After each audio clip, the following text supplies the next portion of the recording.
గౌరవ బోలా శంకరుడు అంటాను. ఎందుకంటే చాలా సరదాగా ఉంటారు.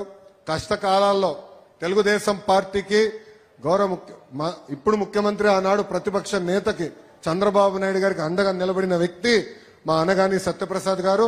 తల్లి ఆ రోజు శాసనసభ సాక్షిగా మా తల్లిని అవమానించినప్పుడు బాబు గారికి అండగా నిలబడింది సత్యన్న. రాజధాని విషయంలో కూడా కౌన్సిల్లో మేము యుద్ధం చేస్తుంటే గ్యాలరీకి బాబు గారు వస్తే ఆయన చుట్టుముట్టేదానికి వైకాపా శాసనసభ్యులు వచ్చారు. మనోడిది భారీ పర్సనాలిటీ కదా, వచ్చి అడ్డంగా నిలబడ్డాడు. నన్నే దాటి వెళ్ళాలరా బాబు గారి దగ్గరికి, మీ తోలు వలుస్తా అని చెప్పిన వ్యక్తి మా అనగాని సత్యప్రసాద్ గారు.